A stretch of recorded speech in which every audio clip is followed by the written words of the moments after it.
13 Questions by Man Transcending. Manhood in the Digital Age.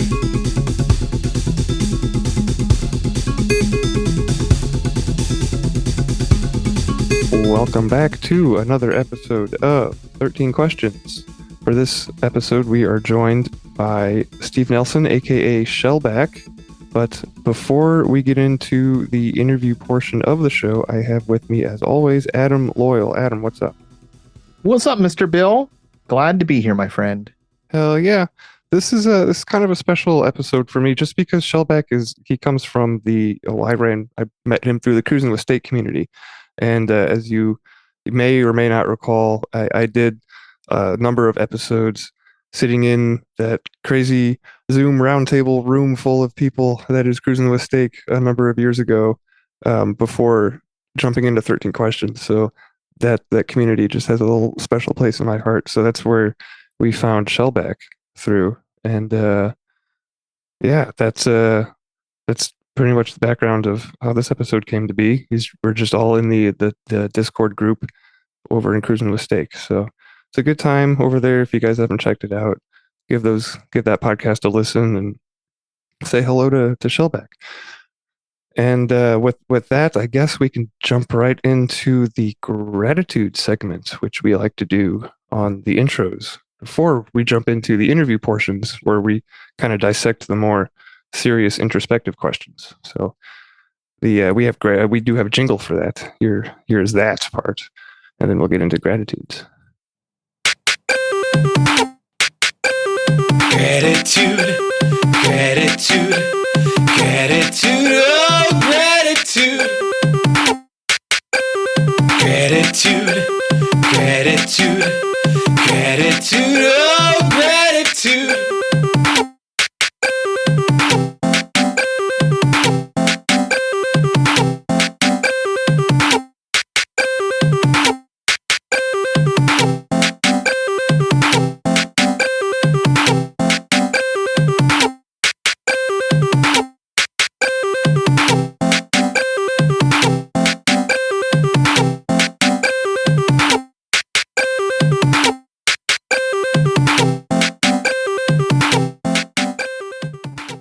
So before we jump into the gratitudes, I should explain that we do have a gratitude jar working. It's relatively a new concept. Adam and I have been doing on the intros, starting with, I believe, episode 98 or 99. Anyhow, since we are value for value, if you do find value in the show and you want to send us some energy back, let us know through an email or a donation, and I'll take your name and write it in purple ink and put it in this 6-cup mason jar with other names of people who have found value in the show. And it is surrounded by 13 stones. I actually counted a few seconds ago, which stones, crystals, minerals that help facilitate the heart and brain coherence metaphysically and in some way, which we've covered in past intros starting at 99 or 98, I believe. So go back and listen to the past episodes to figure out what exactly they are and what they do. And so yeah, that's just an extra thing. If anybody's into that, they can kind of quantumly entangle themselves with a certain stone that they like, if they like what they hear about it. Because we have a couple of encyclopedias that we reference to tell us more about the stones in each intro, but we do not have a stone for every episode. This one is included. But with that being said, now I would like to share my gratitude, which I kind of already alluded to. The beginning was the Cruising with Steak community and group, that whole podcast. Steve Grimsteak is kind of Steve and James. They do a good job of just being consistent and getting a group of people together on a consistent weekly basis, right? To talk about what's going on, right? So I haven't been on that show in a while. I used to go on pretty much every week. I think I did maybe 100 episodes over there with those guys before getting involved with 13 Questions. And that's what kind of got my toes wet in the podcast realm. So, and it was just, this super open community. Everybody's pretty accepting. At least I found them to be. So yeah, a big shout out to Cruising with State guys. And that's my gratitude for this segment. Man, I didn't realize you were so close. Steven. Never considered Steve, Mr. Grimstake, a Steven. Steve. Nah, I love those guys. They're awesome. They are awesome. Not to single out Steve, but what a unique individual. Yeah, congratulations to him. I know that he just got engaged, so I'll mention that too. Well, my gratitude is more about how the world lines up.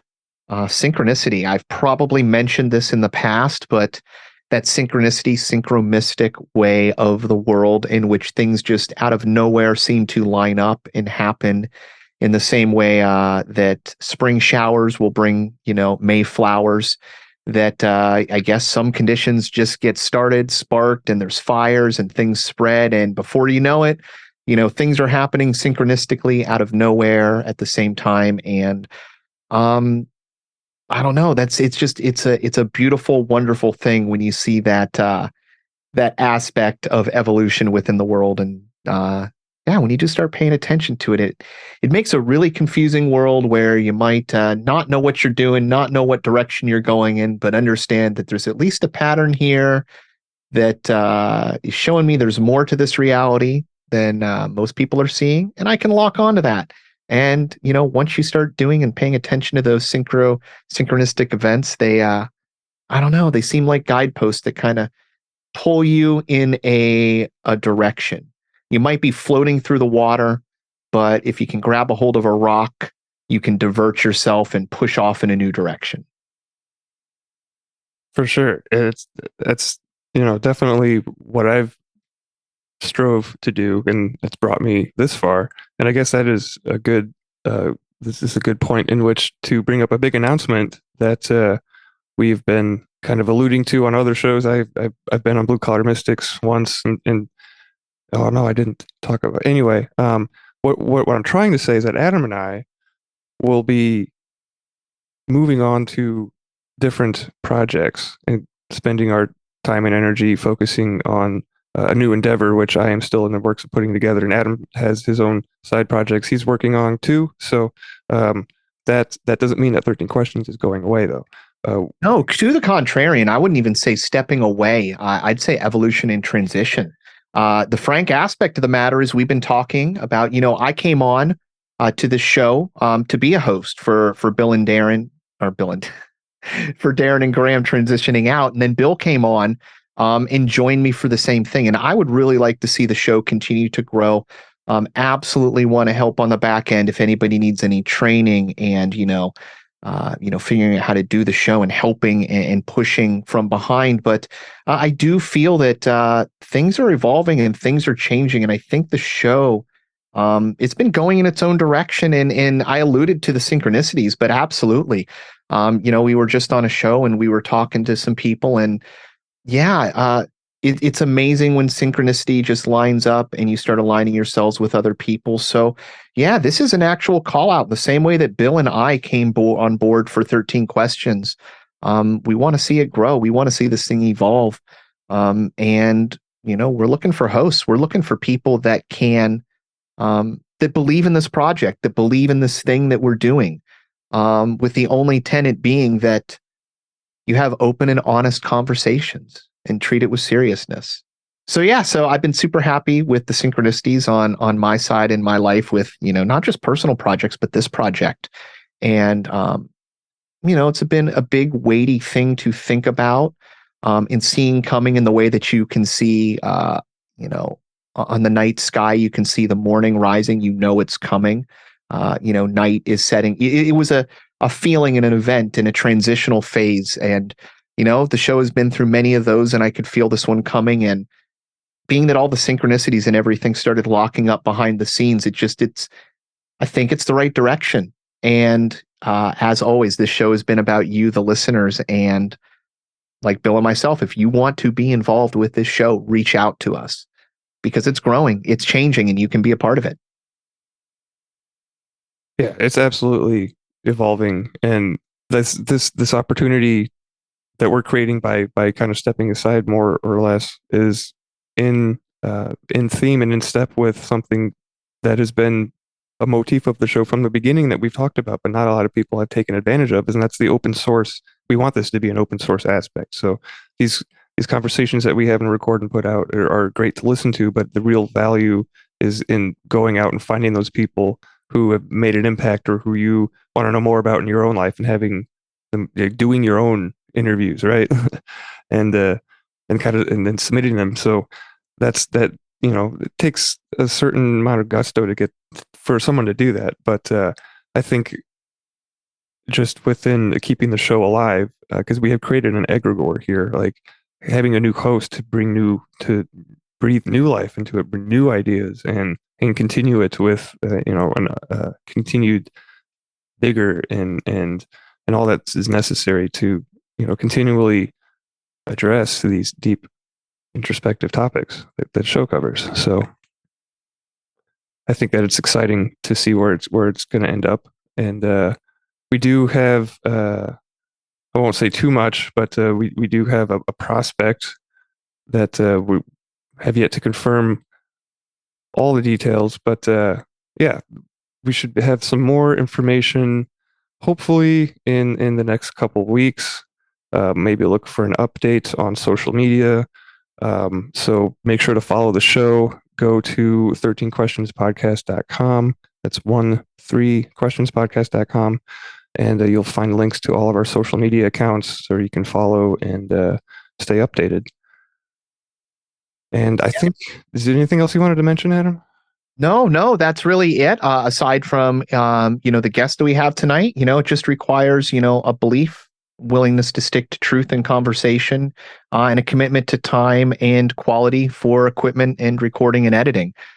So that's can sound daunting to some. If you have the belief, the drive, the will, the want to have those open, honest conversations, and this feels like it's your jam and your thing, don't worry about the technical aspects. This is something that can be done from $30 to $300, and I say that as a range with an equipment to have an incredibly professional sound. And the training would be there with a commitment of, not much. So, yeah, I'm looking forward to seeing where this baby goes. All right.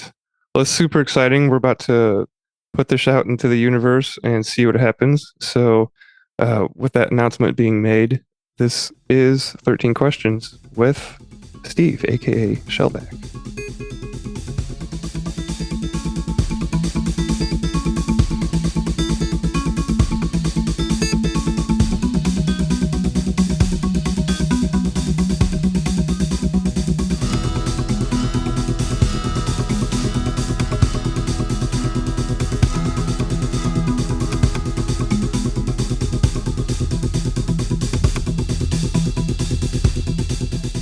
Question number 1. What does it mean to be a man in today's world? This is probably like the hardest question out of all of them. Like, it is so specific, but it seems like so overreaching. So I think there's a few qualities that a man should have. The first one is humility. Like you're not. There's always going to be somebody that comes along that's better or like more equipped or more skilled, and like to realize like your shortcomings and to learn and like always keep that mind open for knowledge. I think is a huge like a huge benefit to being a man nowadays, especially like with the internet and everything else, like knowing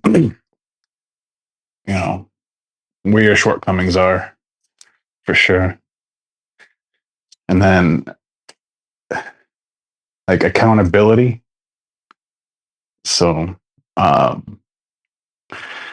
every action that you take in life, there's a repercussion, or the cause and effect. So like being responsible for yourself is huge. And like these are, when I say like as a man, like these are hopefully qualities that you can exude and other people can like see and learn from you, hopefully. So like if you're accountable to yourself, accountable to your family, accountable to your friends, and you can extrapolate out to like society and wherever else. But yeah, so humility, accountability, and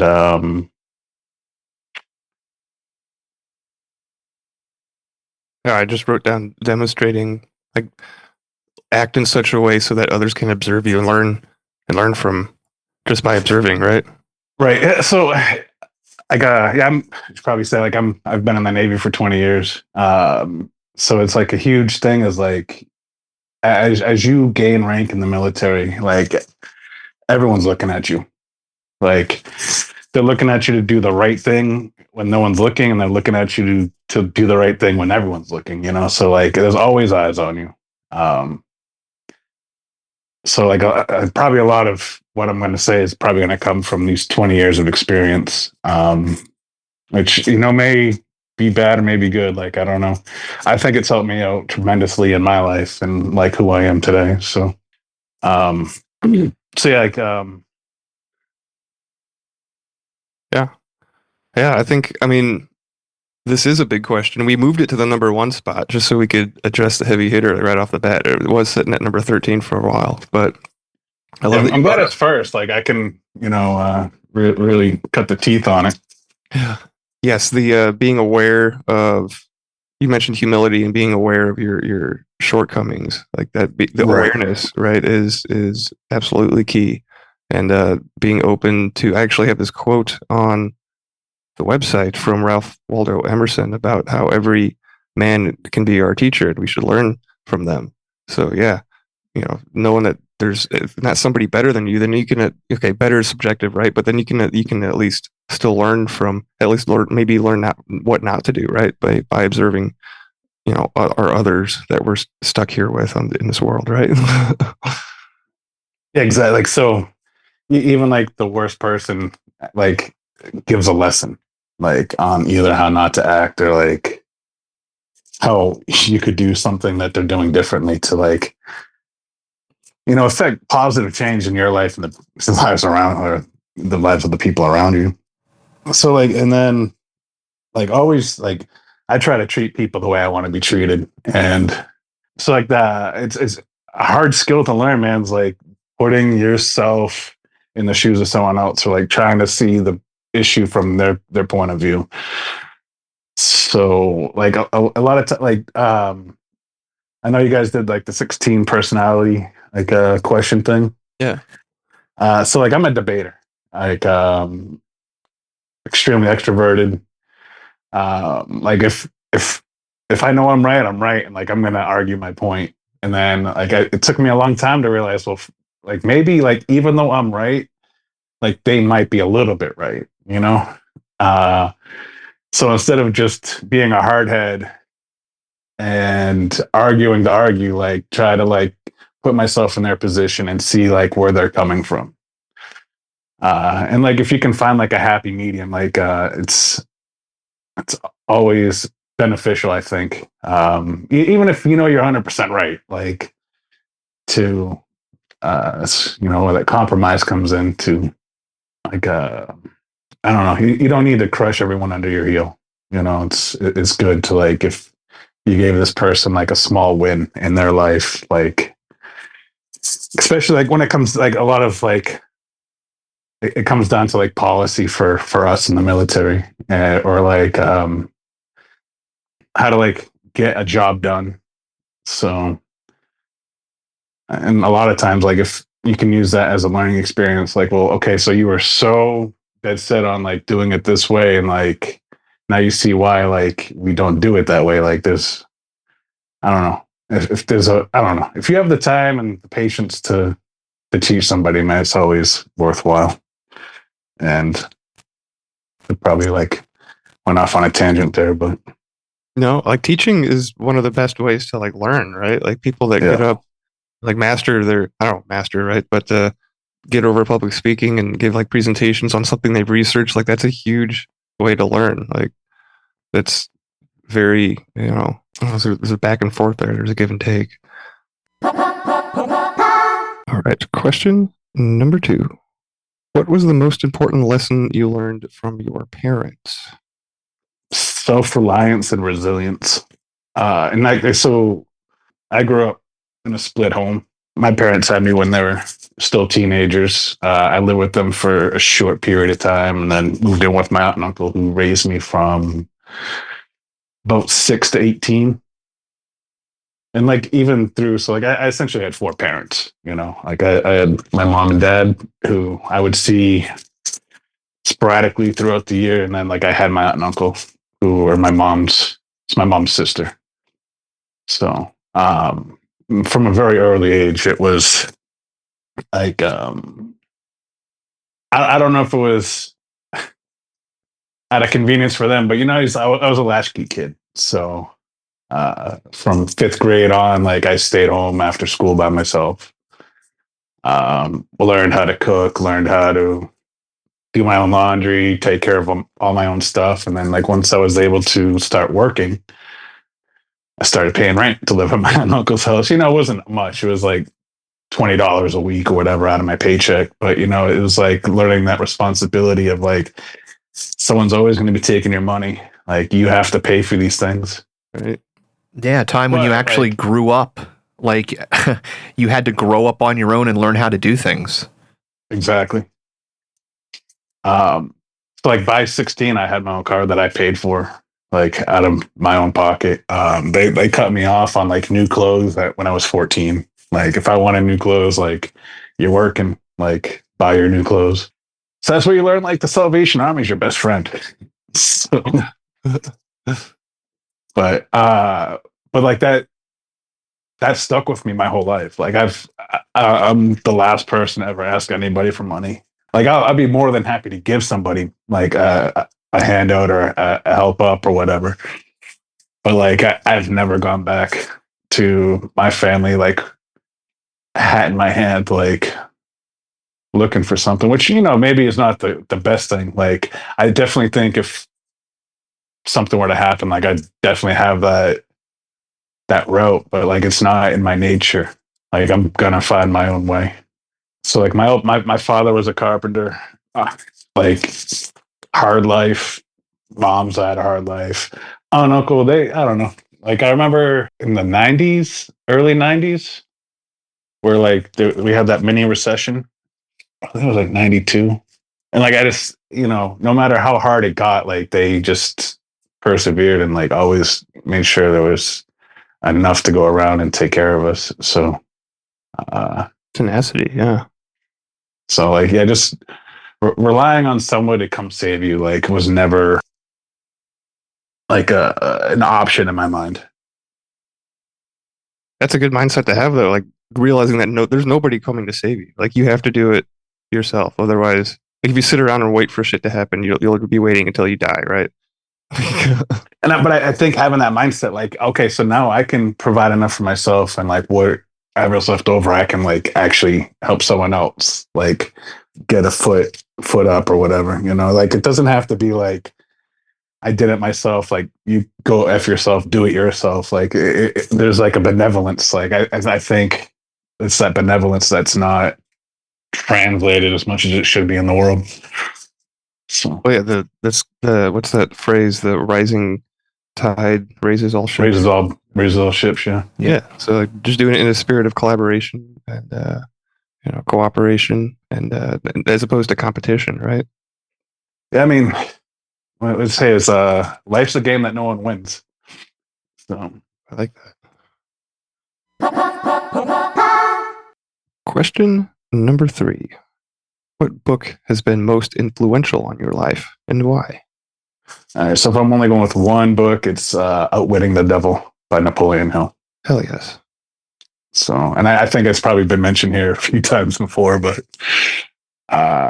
just that whole mindset of like just creating your reality.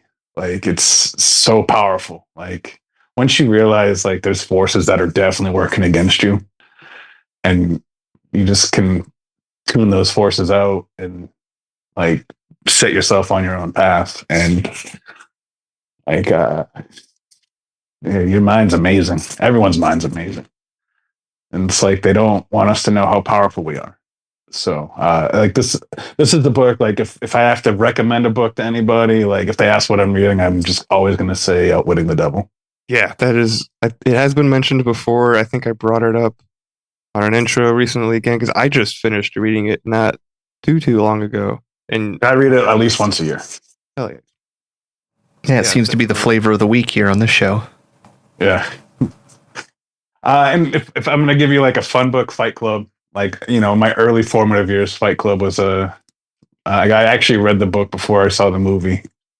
And I don't know, just it always has like struck a nerve for me, man. It's like, it's more to this world than the material shit. So. Right. If it's gonna, at the scene at the end where all the credit card buildings are going, exploding or whatever, like letting it all. It's kind of like a reset, right? If it's gonna burn down. Yeah.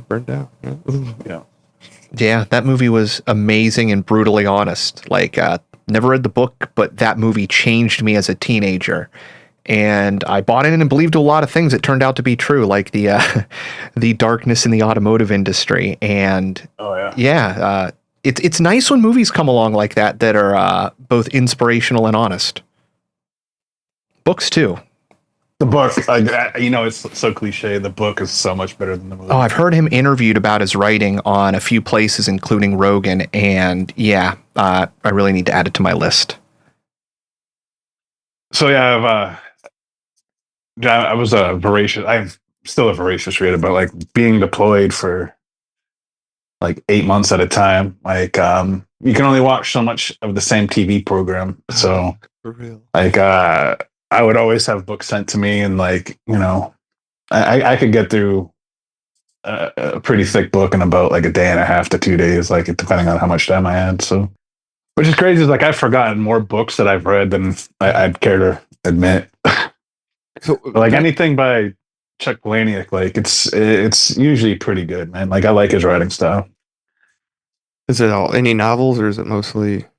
No, yeah, he has some really good, like Invisible Monsters, which is about beauty and how unattainable like being perfect is, and then like Survivor, which oh man, it's like I read these so long ago.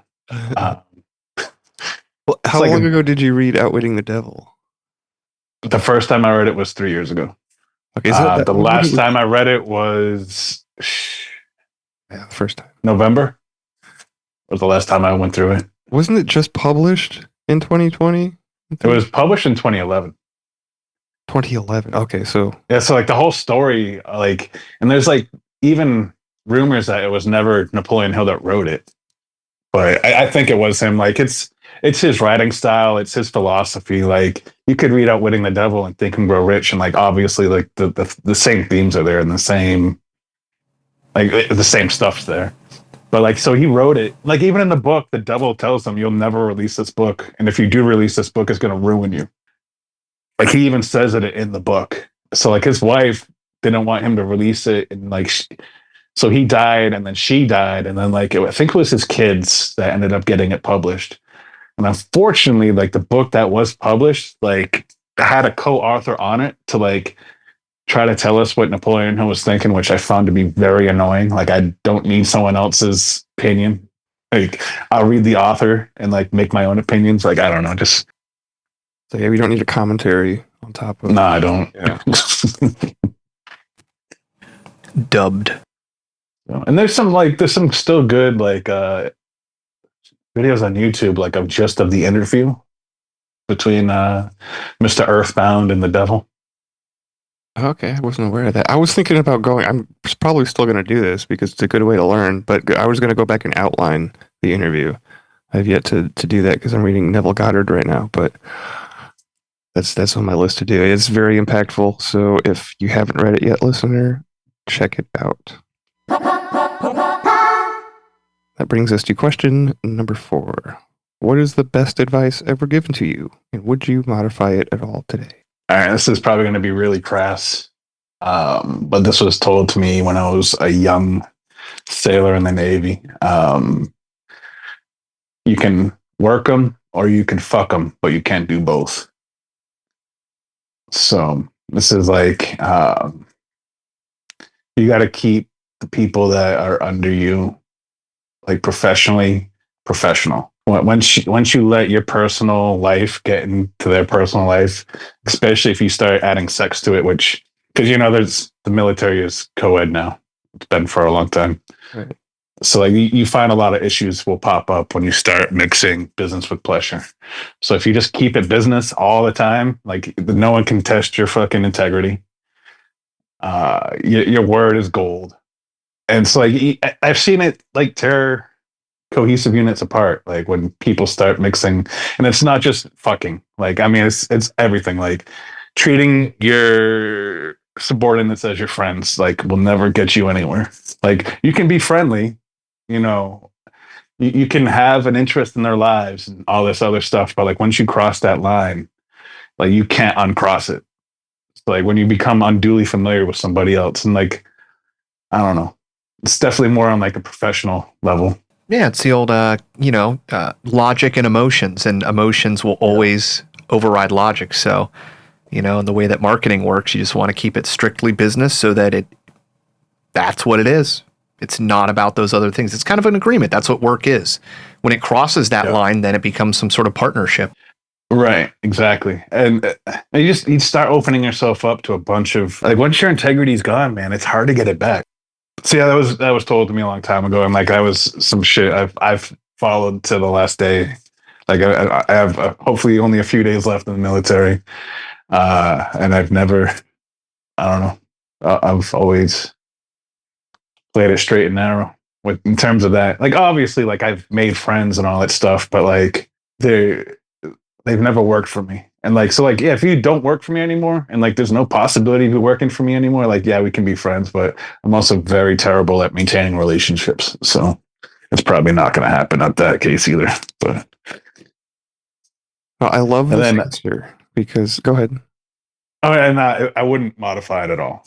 Like, it was pretty solid advice back then. And I think it still holds up. Oh yeah. It reminds me of my answer. I think I gave, when I did the interview, but it was don't dip your pen in company ink. That's a good one too. Or don't shit where you eat. Like, yeah, I don't know. It's like they have to make it crass in order for you to like understand it. I think that's the real world. No sugarcoating. Yep. Question number 5: what do you willfully ignore? This is a tough one too. Lately, I've willfully ignored anything that comes through a screen. Like, unless it's from somebody I know, I don't believe anything. I want to, like, I think there's half truths. It's like the whole COVID thing. Like, I knew from the get-go, like, it was bullshit to a point, Obviously, there's half truths and everything. I think there was precautions that were taken that probably did save some people's lives, but I think a lot of it wasn't like that. And then once I started, I don't know, like, dude, COVID seemed to be like the catalyst for a lot of people to like wake up.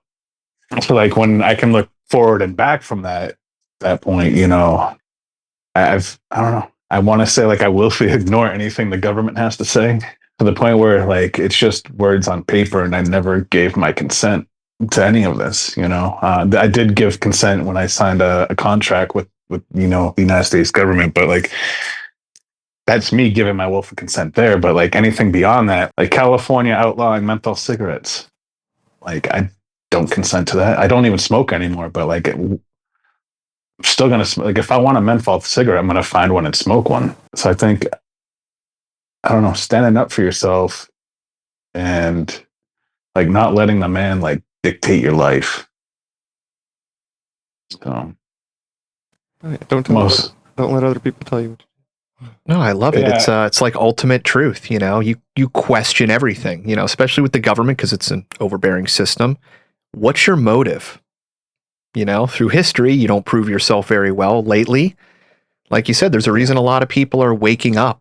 There's been a long line of trust with the system, and it's eroding at a level like never seen before, which isn't good. I mean, because when you lose confidence in the system, it doesn't matter what it is, but it doesn't bode well for the system, and we all rely on it. So Yeah, interesting times. I think though, it's like I know all my neighbors by name, and I think if some real shit happened, like it wouldn't be, Lord of the Flies around here. I think we still have some kind of semblance of like structure of society and whatnot. But I'm also not afraid to just jam the fuck out when I like once you realize like it's beyond reproach and you're gotta have your head on a swivel, man. Speaking of the whole COVID thing, I did hear that Japan downgraded it to flu status today. So whatever that means. Japan is like the only government to say it was unconstitutional for them to mandate a vaccine. The more I learn about Japan, the more I think I like it. Besides the war. The problem though is that culture is like they'll do what the government asks because they trust the government. But like the government even said like we can't make you get it, but like we recommend you get it. Say my wife's Japanese, so I lived in Japan for a year. Oh, cool. So like yeah, it's a whole like the culture is so starkly different than ours. So you want to go back? Of course, yeah. To like permanently to like live there? Oh, I don't know. Yeah, I don't know if I want to live anywhere permanently. Like I like to have my options open. But I mean, yeah, it's such a I don't know. I don't know if I want to live there during the collapse of society. But like right now, it seemed like it would be pretty cool. So, I loved it when I was there, when I was 21 years old. So, but like it's a very homogenous culture, man. Like so like I can willfully ignore the rules of my government, but you can't willfully ignore the rules of their government because it doesn't work like that over there. So maybe I'll stay here then. yeah, but they're pretty lax over there. Island time, yeah. Yeah. Question number 6. What rule do you have for yourself that you never break, and why do you think that it's important? So I never go to bed angry, and I never wake up pissed off. Oh, like if there's an issue with the wife or with my job or whatever, like I let it go before I go to sleep, and then when I wake up, like I have an exercise of like gratitudes, and always try to like think of like a real happy memory of my life and try to start my day with a smile. So like because if you start pissed off, man, like it's just gonna cascade your whole day. So if you just start off like on a good vibe, man, usually your day will go pretty well. Even if you hit some real shitty shit, like you'll be better prepared to like face it. Where if you woke up all pissed off and full of piss and vinegar, like that small minor like inconvenience could cascade into like ruining your whole day and maybe your whole week or your whole month. Right. Like even today, like before we got on, I ended up getting a screw in my tire. But just did what I had to do and made it here so I could talk to you guys. So I love it. I was just on Blue Collar Mystics this past week, and one of the things that came up was not going to bed angry, because when we bring emotions with us to sleep, we bring them into our subconscious, right? Yep. That's going to reflect, the world's going to reflect that back to you, like whether you're aware of it or not, like, or you think, oh, I went to sleep, that's over now. Like it's in there still, it's still in there. Yeah, it's hard. Like once it's in there, it's hard to get out. I don't know. Like my dreams are pretty poignant to me anyway. Like it's definitely a lot of like self-reflection. So like if I bring some negative stuff into my dreams, I tend to like will dwell on that in my dreams when I could be dwelling on like being a powerful like flying Superman instead of dealing with the stuff from the day before that I should have left at the door. And also like the other half of that equation is starting like before you get out of bed, just having the assumption that it's going to be a good day or that it's going to be a perfect day or whatever, however you want to word it. Yeah. And then, because if that's your assumption, you're going to see that like that's going to affect your attitude towards if you drop a phone on your toe or something, right? Predictive programming. Program yourself. It's exactly what it is. Yeah. Absolutely. And like that gratitude stuff, man, like not like just like realizing who's helping you help yourself, is amazing. So like once you, I don't know, you got to let them know too. Like just don't keep it to yourself. Right? It's part of it. Spread it around.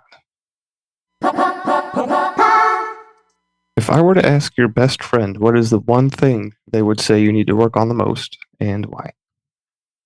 All right, this probably another really hard one. So I tend to close people off that I care about, especially like if my life was, hitting turbulence. Like instead of offloading my problems on them, I would just cut everyone off and shut it down, which from their point of view is like they also have shit going on their lives. So like, am I just abandoning my friends? Like I said, I'm terrible at maintaining relationships, even with like my best friends. Like I can go years without saying a word to like the people I grew up with, which is terrible. So I don't know. I've had to realize like everyone has their own life happening. Like my issues probably aren't that serious, and like I'm sure they would have loved to talk to me during that time. Like just like by me shutting myself off, like I wasn't there to help them when they needed help.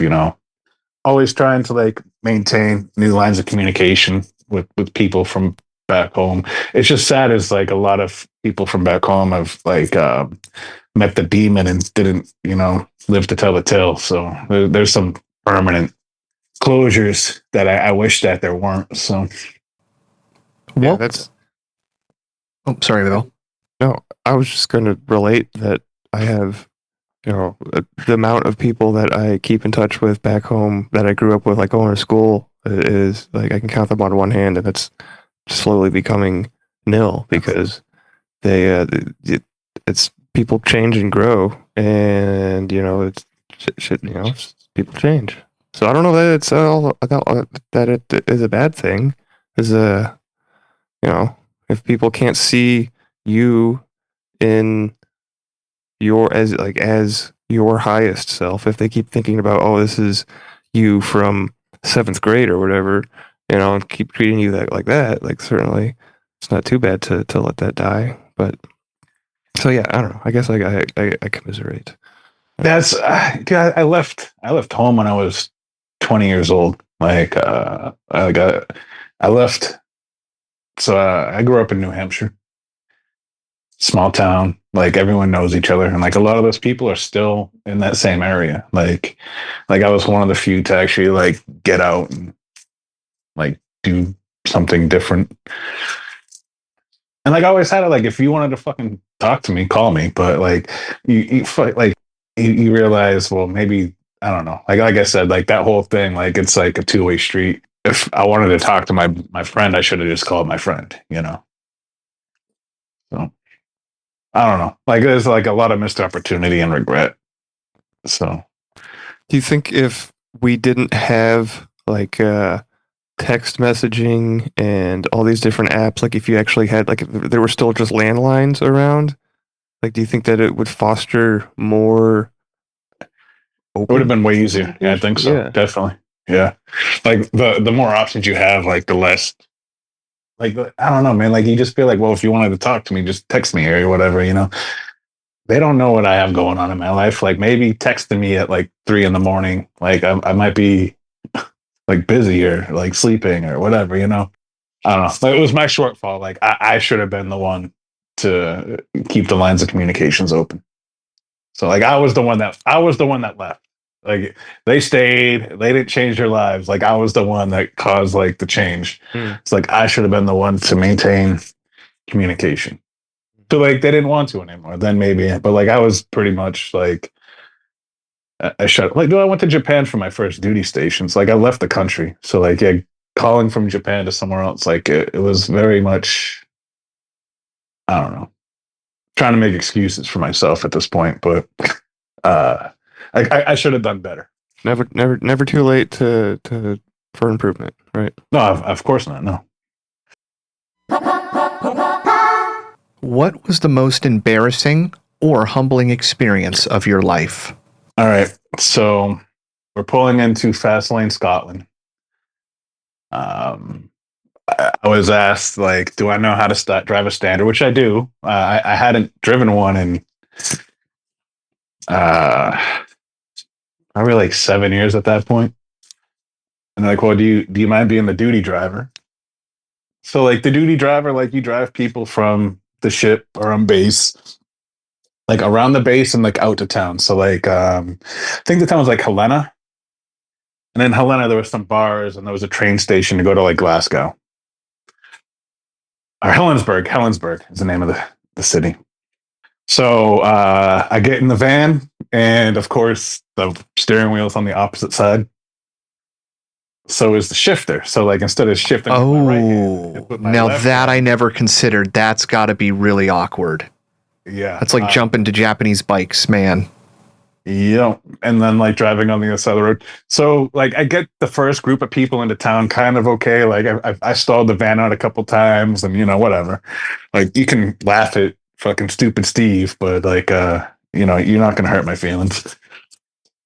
So coming back on that first run, I was on the wrong side of the road and went into the fucking exit gate on the fucking base. So like dude comes up with an MP5. He's like, "What are you doing, mate?"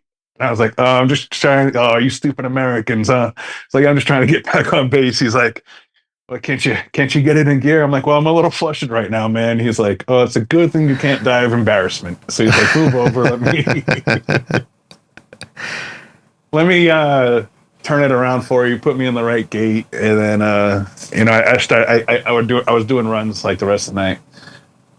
So come to like and like as the night goes on, the people I'm taking back are getting more and more inebriated. And then like there was also another US ship in there with us. And like each ship gets their own duty vans. But like you're only supposed to get on the duty van that's assigned to your ship. So like I pulled up and there was these people from the other ship kind of being jackasses. And like they're being loud. And it got really dark and foggy. And so I stalled it out a few times, and then we're driving, and like I hit a curb and almost flipped the van over. And like the dead silence was deafening in the car, and like everyone kind of just shut the fuck up and let me do my business. But, yeah, so Right? pretty embarrassing. Like They're the ones coming back from the bar. They're not. yeah, well, like I think killing a van full of U.S. sailors would have been, I don't know, not worth it. But they asked me to be duty driver again in Norway, and it was all right. So, How bad was the other driver? I don't know. But yeah, like going in the wrong way onto a nuclear submarine base is definitely embarrassing. So. Well, at least they didn't consider you a threat. They're like, yeah, he's not going to get away fast on this one. I wouldn't be able to get in to get away. What is your greatest fear? How did you overcome it, if you have? Like losing my family. It's definitely, I don't know. Like I don't have a lot left, and like the ones I do, I fucking cherish. So I think I'd be lost once they're all gone, and I'm still young, and they're not so young anymore. So, and I don't think I'll ever get over it. Is it just the grief process in general, you think? The grief, yeah. I don't know. There's like people like I've always been able to turn to, like no matter what. The first one was my father, who passed away in 2012 at 46. So like that was the guy. Like I could tell him anything, and like having that stripped away, like it was a like punch in the face. Like then I have my sisters that we share the same father, and like I'm pretty open with them. Like, and I would like to think they're open with me, but like it's not the same as like I'm not telling my father. I mean, I'm not telling my sister the stuff I told my father. Like I told my father some pretty crass shit. Like it's not for them to hear. And like I have my mom still, but and I'm like we're wide open with each other. Like I don't hold anything back if I have to talk to her. But all my grandparents are gone, and like I have my aunts, uncles, but like it's not the same as your dad, you know. And then I have the aunt and uncle that I grew up with, but like we never, like, I don't know, we left on pretty bad terms. So like that wound has never healed. So outside of that, like I have like the new family that I've made, but you know, it's only as good as the work you put into it. Where like with my family, like there's no work that needs to be done on any side. Like you can always hit me up, and I'm always going to listen. So yeah, losing that, like if I lost all of that, like I don't know, I think I'd be pretty lost in the world, not having that soundboard, you know. Right there, I haven't experienced this yet, but like losing a parent or somebody of that relationship to you is that's like losing an anchor. Like it. Oh yeah, it's you don't get over it, man. So, I'm over it. So at this point, I just talk to my dad. Like this is obviously no response, Yeah. but yeah, he was zero judgment, man. Like I could tell him I'm a Jeffrey Dahmer, like in my spare time, and he wouldn't give a fuck. So not that I am, but like you know what I'm getting at. Like he wouldn't care. Like the worst shit I did, like. Yeah, he truly held you to no judgment, had an open open line. Yep. And it's hard to have that in a lot of people's lives, I think, man. So, well, I mean, we need it. And it's hard for people to even have that because, you know, everybody is watching you. Everything is watching you. And to be completely open and vulnerable, I mean, they see this with kids, you know, as soon as they went to zero tolerance policies in school, kids didn't want to tell on their friends because they're like, well, sometimes I think messed up things. And if he just happened to think something messed up, I don't want to ruin his life. So I'm not going to tell. And so, like a lot of people hold secrets, and yeah, that's the most valuable thing. If you have a friend, just open up. Yeah, it's definitely like, I guess zero tolerance shit's crazy, man, to me. Like, I don't know. Everyone should have the ability to speak their mind, like in a safe, non-judgmental way. Like, it doesn't have to be in front of 10,000 people, but just to like have a one-on-one with somebody else and know like what you're telling them is in confidence. I don't know. It's hard to. Like I said, there's a handful of people I would trust that with, and like my greatest fear is like having that disappear. And knowing is half the battle. What is your greatest single driving force in life, and how do you further it? So it's always been my mind, like critical thinking for myself. And I think there's like a commonality with a lot of the people. Like we run in the same circles in the communities here, like with Great America and Cruising with Steak and our Big Dumb Mouth. And I think like I've noticed as a commonality with everyone in there is like a lot of them have done psychedelics. And like I don't use them or never used them to like get high or fucked up. Like it was always like a window into my own soul. So not being able to use them for 20 years, like it's like honing that introspective. Like I can sit and just think, and like I don't need a lot of people around me. Like I'm a pretty quiet guy. Like I don't know. Like I don't need to be the talker in the room, which it might be hard to believe if you listen to Cruising with Steak, because sometimes I forget that it's not my podcast. But it's different, I guess. So yeah, just expanding my own mind, my own intuition. Like I've tried to kill the word believe out of my vocabulary. And it's just, I just think about things.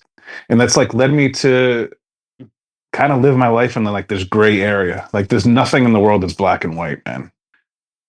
Always kind of like in the gray. If you want to call yourself a centrist, like you're demonized. Like you got to be on the blue team or the red team or whatever. But like if you're purple, like oh you're the devil. So like I found maybe if you're gonna be demonized for your thoughts and like what you're thinking, you're probably doing something right. I've realized like I'm powerful, and like if I can help share like the knowledge that I have about myself and like how I got here, like with somebody else and make them powerful.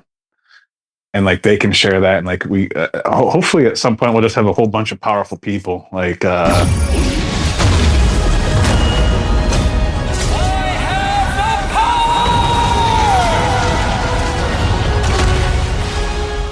trying to change the world for some kind of good, not just dividing ourselves amongst like meaningless nonsense.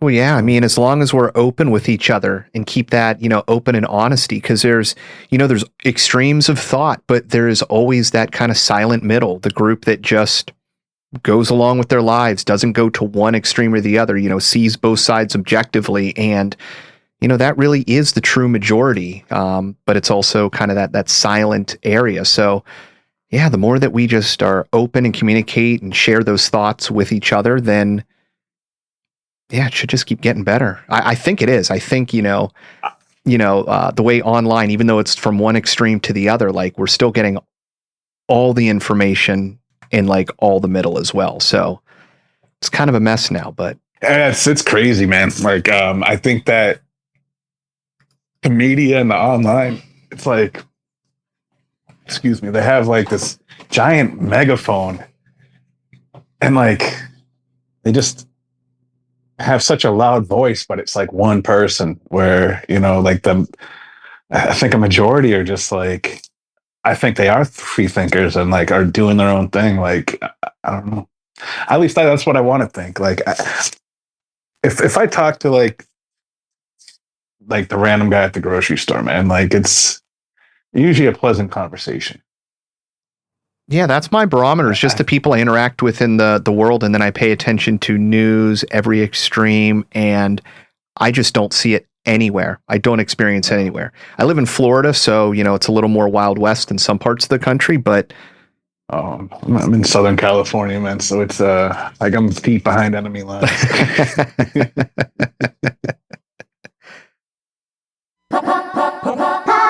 Who were or are your role models and why? Obviously, like my father, like taught me how to be who I am. Like, good or bad, like I learned from him. I think I think a lot of men, if they had a father in life, that should be like, a key. Both my grandparents, like my grandfathers. But like somebody who's not related to me would be Fred Blanding. He was a chief in the Navy on my second ship. I don't know, man. He kind of just would be like, "Hey, Nelson, do you want to go smoke?"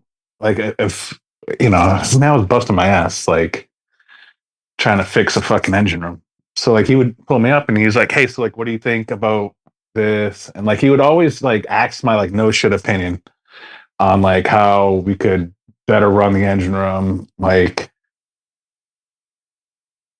if there was like a major repair, like the best way to go about it, like who should we put on the job. So like him putting that trust in me, like and I was so young at the time, like it taught me like I need to trust the people that eventually will work under me. You can tell who the people that want it are, and like the people who like, all right, dude, like I understand this job sucks, but like we're here and like I'm gonna do the best. Like I can never do a bad job.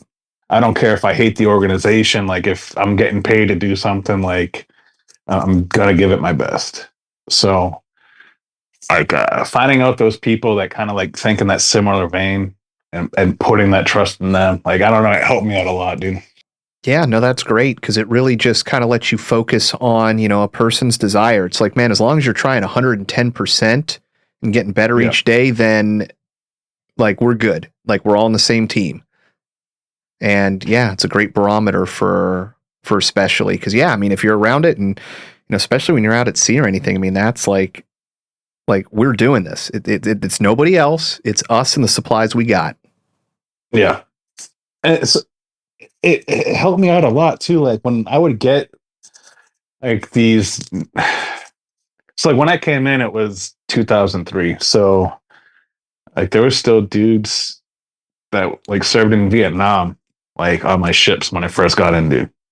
So like it's a whole different mentality. Like now with like these newer people coming in, so it created interesting ways for me to motivate them. And this is all like off what I learned from this guy. Like find the strengths, find the weaknesses, and like I don't know. I'd never try to ridicule anyone. I've yelled at two people the entire time I've been in the Navy. Like actually raised my voice to somebody. Like I don't need to yell.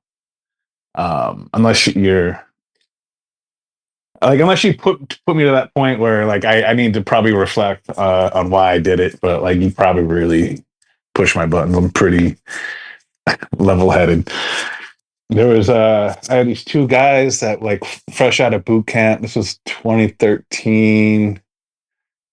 So I mean they're probably like right on the cusp of like Gen Z, Gen X, or sorry, Gen Z millennial. I don't know how these generation things work. But like not motivated. And like I had some really shit hot females who like came in at the same time. So like the females got their qualifications. They wanted to like learn like how to turn wrenches and like the maintenance and all this other stuff. And like the other guys like didn't give a shit. So those two dudes, like I was like, hey man, here's some rags and some soapy water, like start cleaning.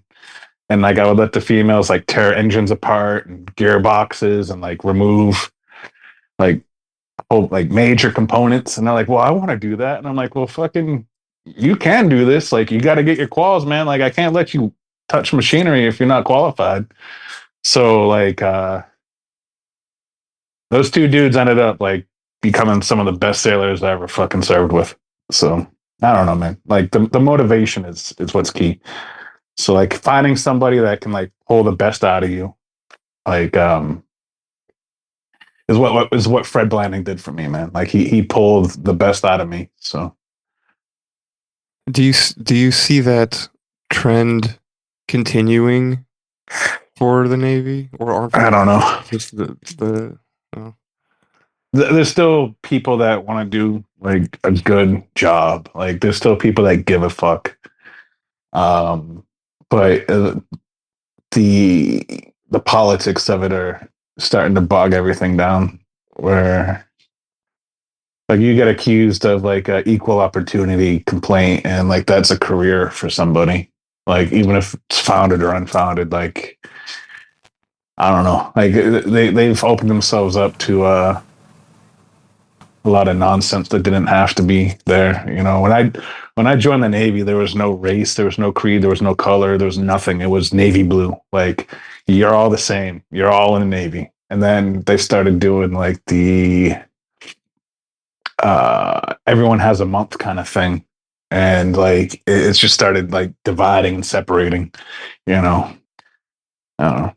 You can I don't know. Like we were just talking about it. Like the more you can separate people, like so it's they got a powerful tool in their tool belt that we don't have. So It'll be interesting to see what happens. I hope the people like yourself that are able to motivate others like stay like in, and that they don't all just leave, and then we just have lazy. You know, I'm supposed to be kicked out for not getting the shot. So like I'm already like 1 foot out of the door.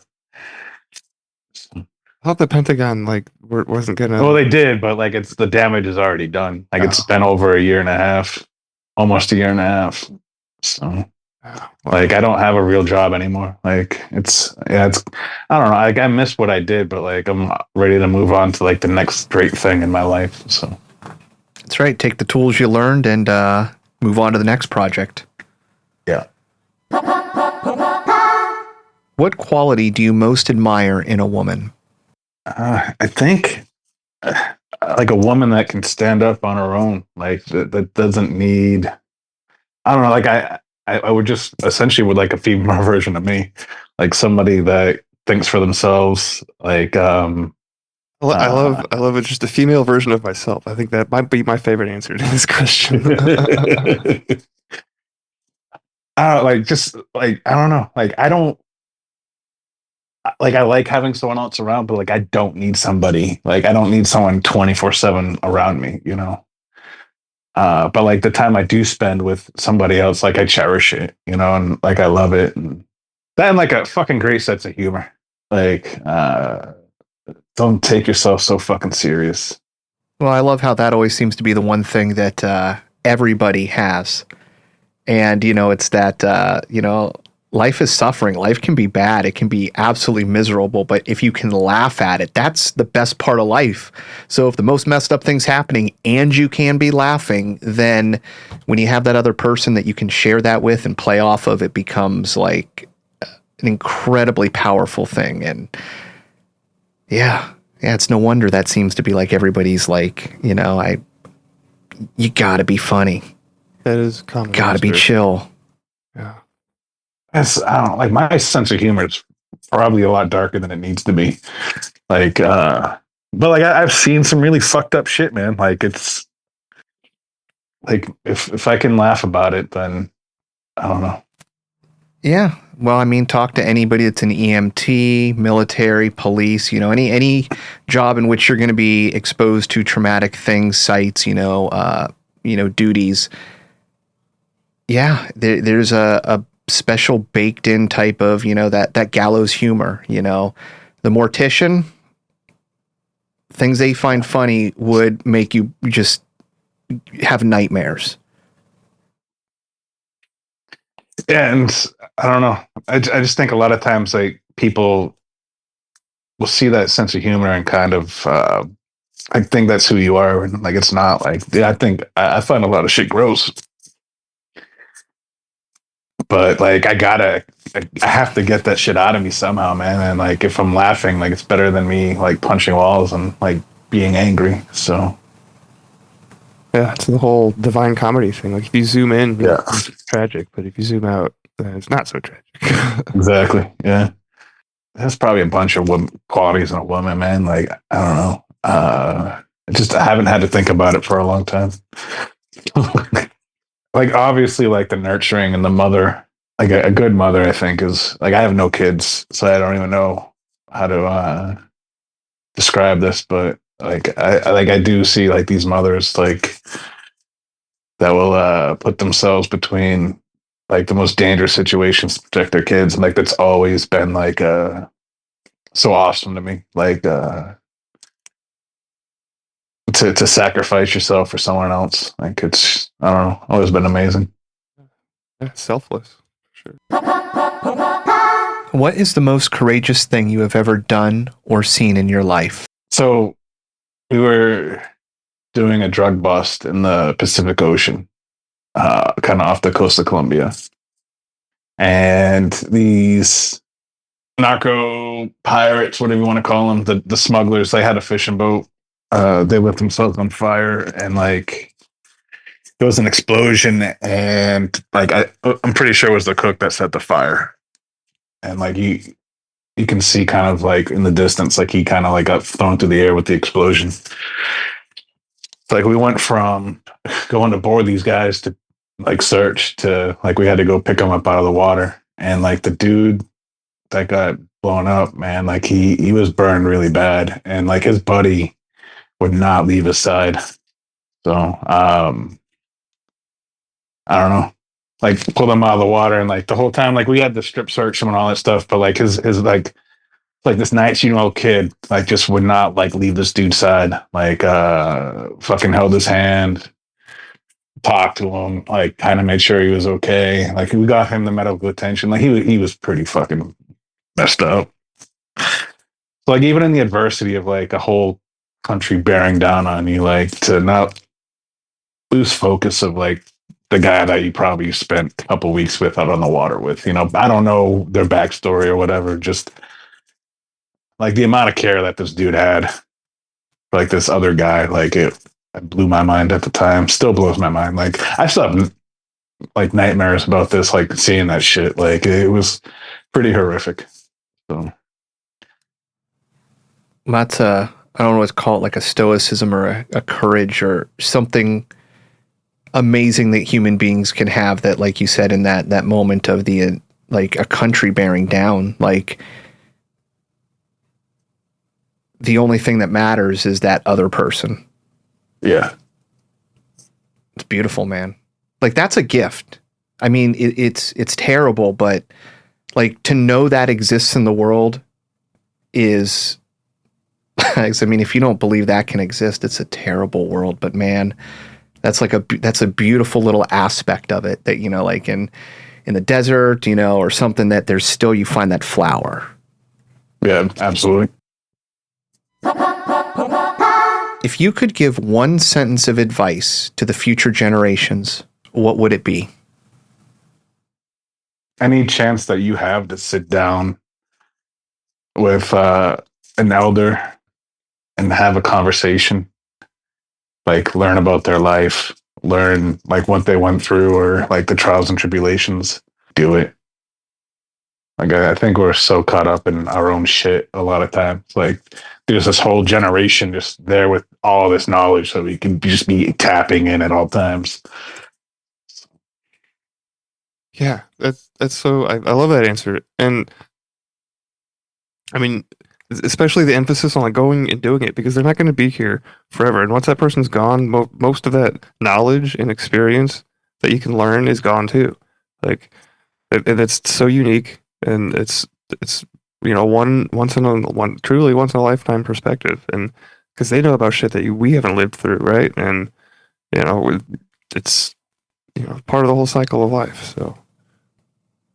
Well, and that's the beautiful part about the cycle is, you know, the older you get, the more you start to see things and flavors and start to understand the old phrases that, you know, there's nothing new under the sun, you know, everything's just repeated. And then when you can talk to people who have seen much grander cycles, much grander changes, find the people in your life, you know, who were around when, you know, it was, you know, Packard cars and, you know, like these are completely different times and different experiences. And they'll tell you about the bullshit going on now. Like, they'll see a lot of the bullshit because they've been through it before, you know, because it was the swine flu of, you know, the 20s, the 30s, and then like the 70s, like they'll see these things pop up again. And then you're like, yeah, we were told this, but yeah, of course you don't remember because this was 50 years ago, you know, and it happened when I was 20. Which is crazy. Like, oh yeah, man. Like, I've had like the honor of like talking to like Pearl Harbor survivors and stuff, man. Oh, like, dude, the best teacher I ever had was a Pearl Harbor survivor, and I remember him getting in trouble because he was a substitute teacher. He was our substitute teacher on the day of Pearl Harbor. And oh my God, he was amazing because he survived Pearl Harbor. But not only that, you know, shrapnel blown into the water, his best friend dying, like having his dog tag still around his neck. Like, that man taught me more about life and history, being my teacher, sharing experiences on that day. Anyways, not to sideline. Yeah, it's such an impactful event. Yeah, and like they're not getting younger, man. Like, it's I don't know. Find them. You're going to be that person too, hopefully one day. And man, just imagine the knowledge you'll be regurgitating to people. You know, you can carry on multiple generations. I hope so, man. I hope we all are, you know, just some old wise men like kicking around, sharing knowledge at some point. So, in somebody else's mind, at least, you know, all those proverbs, all the things that you heard that nobody else has heard that your great granddad told you, well, you got it from somebody. Like, I mean, there's some beautiful gifts out there, and we can all be part of that future experience for other people. I hope so, man. I mean, yeah, it's I don't know, always something like if I have the opportunity, man, like I always just kind of bullshit with like the older guys, man. So. Yeah, go ahead. If you want to like, just going on to like the what do you call it, the VFW or like American Legion or whatever, like they're in there hanging out, drinking beer. So it doesn't have to be a vet. It doesn't have to be like, I mean, just. But they got good stories though. Oh yeah, they do. They got the best stories. Just go to a VFW, like you said, yeah. And I love this answer too because it does I mean, it's a perfect one to end on, like telling other people to go out, like take these 13 questions or 14, right? Or whatever. Yeah. And go out and have your own conversations and record them if you want, right? Like do it, go have the experience, create it for yourself, because that's when it becomes, really impactful and meaningful. So yeah, perfect answer. Thanks, man. Appreciate it. This has been a blast, man. Hell yeah. Yeah. Yeah, you did it. You're out of the hot seat. Congratulations. Dude, I wasn't as bad as I thought. Like, I was kind of nervous the whole time. So. Look at that. And you didn't use any lifelines. There was lifelines? 10-second pause, 20-second pause. But yeah, thank you for spending some time with us. Thanks for that. Like, I mean, I know, like, I kind of been, I didn't want to do it while I was still active, but fuck it at this point. Yeah, so. For real. Yeah, no, yeah. Thanks for keeping us in the back of your mind. At least I'm glad I reached out. It's always fun to talk to another Cruising with Steak fan.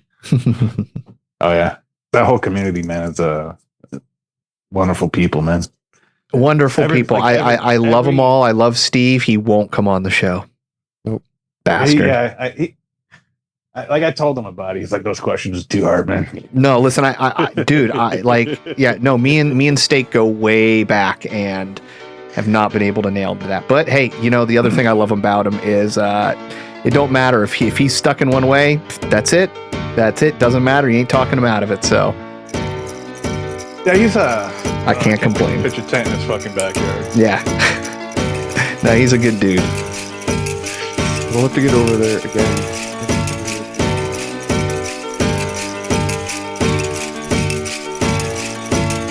I wanna Hawaii. I wanna Hawaii. Yo what? I wanna Hawaii. I wanna Hawaii. Yo what? I wanna Hawaii. I wanna Hawaii. Yo what? I wanna Hawaii. I wanna Hawaii. Yo what? I wanna Hawaii. I wanna Hawaii. Yo what? I wanna Hawaii. I wanna Hawaii. Yo what? Why is one man rich and another man poor? Why we ain't satisfied? Why we gotta have more? Why your suicide rates on the rest so high? Why I tell you the truth but you say don't lie? Why is being a good father at an all-time low?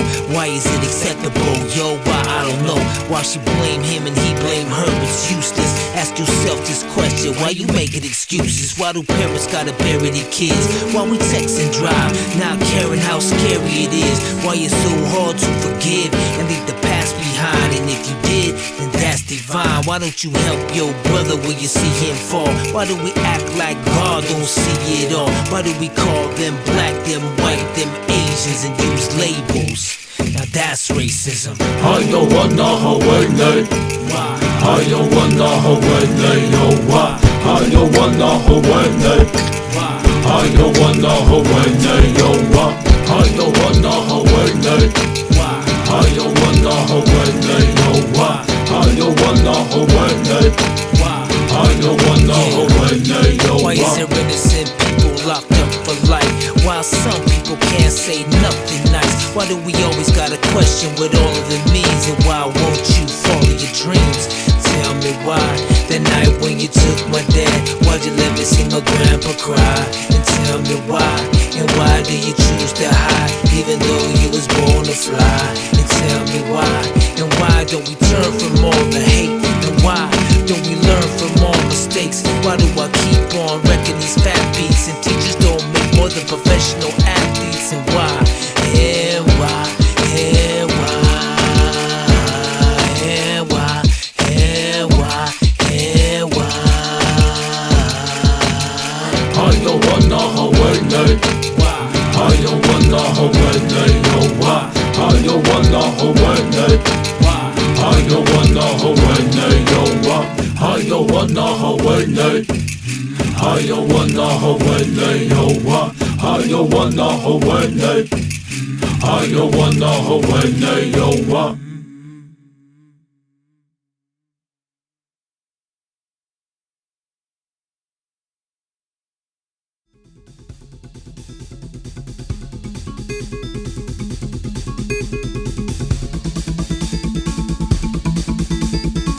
This should be considered entertainment and not therapy. We hope you benefit from our resources available at 13questionspodcast.com. Thank you for listening.